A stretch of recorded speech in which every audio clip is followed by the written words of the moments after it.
In 2009, Paul Shearer decided to go public about a secret that had haunted him for almost 20 years. He befriended our family, and then down the track he went on to molest me or have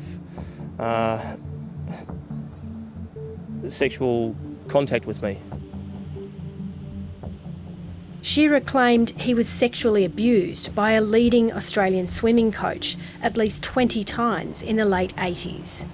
He said the abuse occurred at the coach's rented house on the Gold Coast and in his car.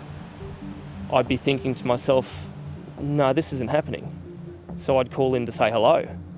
And then next thing, it was happening again. At the time, Paul Shearer didn't name the coach. 7:30 can now reveal he was talking about John Wright. Coaches like this have a responsibility. They should not be allowed to cross lines like this. They should not be allowed to intimidate juniors, youths, whichever way you classify it. And also, a leopard never changes its spots.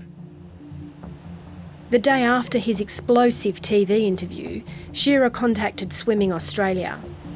Paul Shearer contacted the Swimming Australia website on an email address there, and as was the procedure in the day, one of the Swimming Australia representatives, which was our lawyer, contacted him the next morning and had a conversation with him.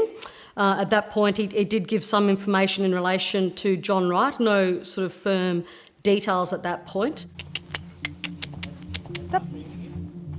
Paul's mum, Rhonda Shearer, recalls that John Wright befriended her husband and would often visit their home. One morning, Paul came home from training, and it wasn't long after, next thing, John landed on our doorstep. And he said, "Where's Paul?" I said, "Oh, he's down in the shower." And my hackles sort of went up. I thought, "What are you up to?" And next thing, he was trying to head down the hall, and I sort of hedged him off. Rhonda Shearer says her son changed after Wright took him to a swim meet in Rockhampton. When Paul came back, he was changing. He was always a happy-go-lucky young boy, good at all sports and everything that he ever did, and he sort of would get cranky. Paul Shearer quit swimming and went on to represent Australia in triathlon, but he struggled with his mental health. I've had 2 suicidal attempts throughout my life. Both have been revolving around relationships. At that time, he was at the Gold Coast Hospital with the counsellor and with the psychiatrics, and that's when it came out. He broke down then and told the story to my ex-husband and his now ex-wife. And then he came and he spoke to Mum. As soon as I found out at the hospital when he came out and he was at the car, I said to him, "I know when this happened." I said, "It was Rockhampton." And he said, "Yes, Mum." This was funny this day.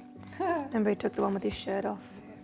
In July last year, Paul Shearer took his own life.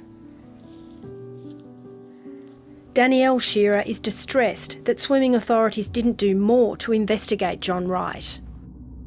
It's absolutely disgusting that this is happening to young children and young boys especially at a time when it's, we all know that suicide is high, especially in boys. And I think as they're, reaching puberty and then this is all happening to them, I think it's absolutely disgusting that they haven't taken the matter seriously. So, and I know it happens in other sports too, but it needs to stop.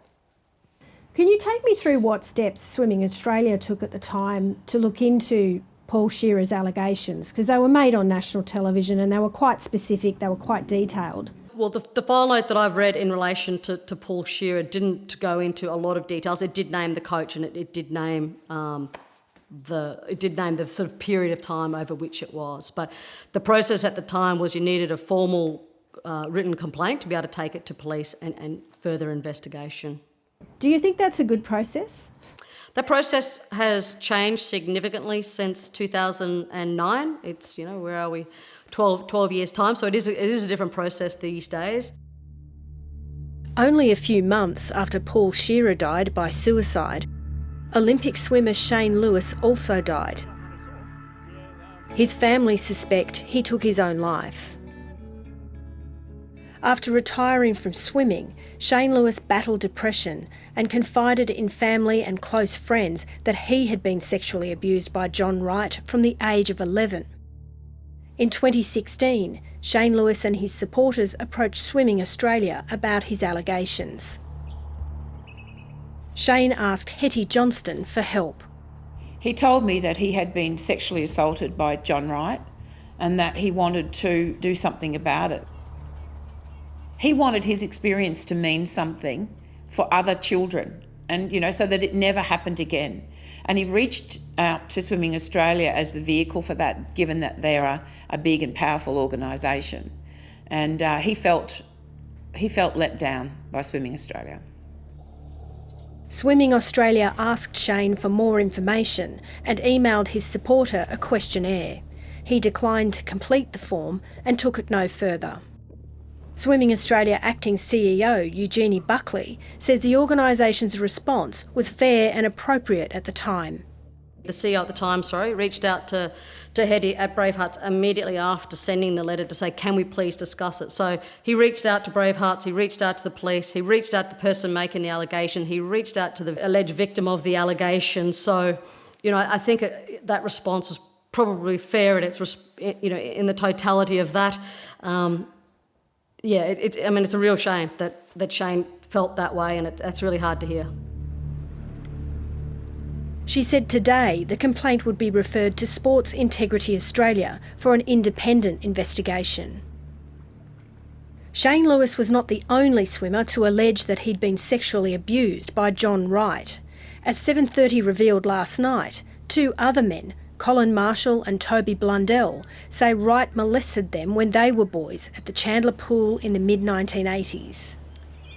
Since our story went to air last night, we've been contacted by a number of other people about John Wright's indecent behaviour.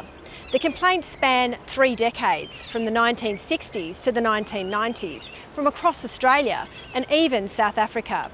Queensland Police have appointed a senior officer to investigate their claims. I did have the opportunity to see the story last night, and I found it quite confronting, in particular how instances of any form of sexual abuse can impact on people and the trauma. It's wide-ranging and can have a long-lasting impact. Superintendent Mark White is the head of the Queensland Police Child Sex Crimes Unit. On the information that we've received so far, we have appointed a senior investigator to be the central contact and to be the lead on the investigation. So if you can provide us with the particulars of any victims or witnesses, or alternatively we encourage them to use those other reporting options to contact us, we'll ensure that one investigator makes contact with anyone. Superintendent White said people could make initial contact with them online. An online reporting option is one where contact can be made with the police. Their contact particulars will be forwarded to the investigator, and then that initial contact can take place from there. He should be held accountable. I don't care how old he is. There's no age limit on this. Those children, those boys, they've got to live with it forever, and then he should be held accountable for that. I just hope he gets his just dessert. It's horrible, absolutely dreadful.